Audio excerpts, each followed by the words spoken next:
Most high-performing professionals think rejection hurts because they failed. That's not what's happening. There's a specific kind of silence that follows career rejection, not the dramatic kind, the quiet one. You walk out of a meeting, or close your laptop after reading the email, or sit in your car for an extra 10 minutes before going inside. You were passed over. The promotion went to someone else. The funding round collapsed. The board decided to go in a different direction. Your role was eliminated. And the thought isn't just, this didn't work. It's, what does this say about me? Am I not senior enough? Not strategic enough? Not indispensable enough? Was I misreading my own value all along? Career rejection doesn't feel like an event. It feels like a verdict. And that's where the real damage begins. By this stage in your career, the role isn't just a job, it's architecture.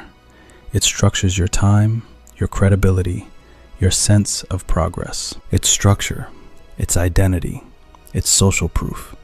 It's a narrative of competence. You've invested years building expertise. You've delayed gratification. You've made trade-offs. You've built credibility inside a system. So when the system says no, it doesn't feel situational. It feels existential. You don't just lose a promotion.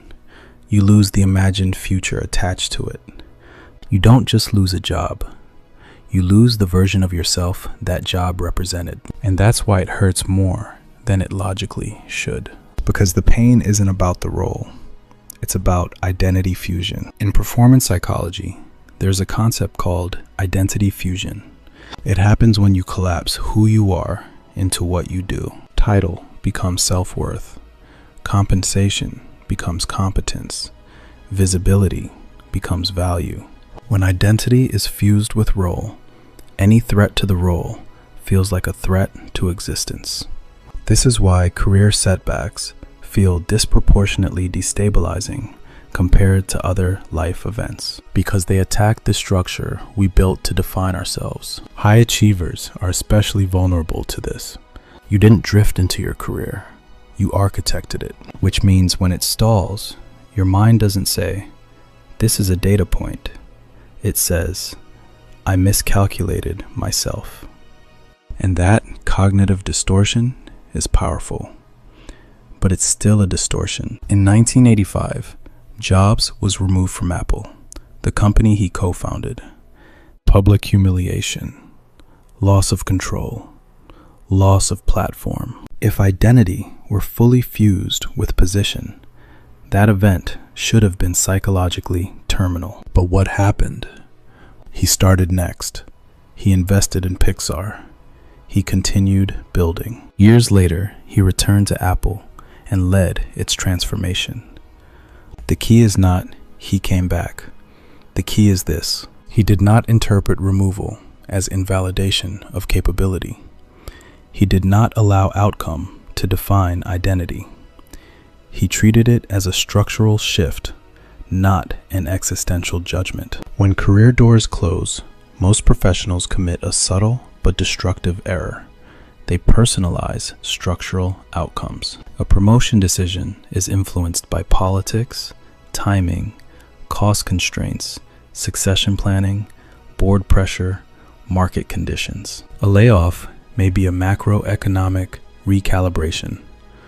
A startup failure may reflect product-market mismatch, not founder inadequacy. But the brain simplifies complexity into, I wasn't enough. This is cognitive personalization. It is efficient. It is also wrong. Because a closed door in a system does not mean the system rejected your existence. It means that path, under those variables, did not continue. That distinction matters. There's a line in Chapter 5, verse 20 of the Bhagavad Gita that captures this principle with surprising psychological precision. The idea is simple. A stable mind does not become inflated by success or destabilized by failure. Not because outcomes don't matter, but because outcomes are events. Identity is deeper than events. Translated into modern performance psychology, Do not outsource your self-definition to external results. Maintain cognitive steadiness, whether outcomes rise or fall. This is not emotional suppression. It is structural clarity. When your identity is anchored in capability, values, and adaptability, rather than title or immediate result, you remain operational under volatility. Markets fluctuate. Organizations restructure. Industries evolve. If your self-worth fluctuates with them, your judgment will degrade precisely when it's most needed. The Gita's insight is not religious. It is performance architecture. Emotional stability increases strategic clarity. Here is the critical reframing. A closed career door is not life rejecting you. It is one pathway terminating within a much larger network of possibility. Professionals often treat a rejection as if it defines the entire landscape. But careers are not linear ladders. They are adaptive systems. The promotion you didn't get may redirect you toward a lateral role with broader exposure, a different company with better alignment, an entrepreneurial move you postponed, a specialization you hadn't considered. None of those options are visible when you are staring at the closed door, because attention collapses under emotional impact. Your brain narrows focus to the loss. But structurally, nothing has ended except one configuration. Capability remains, experience remains, network remains, decision agency remains. Life did not say no to you.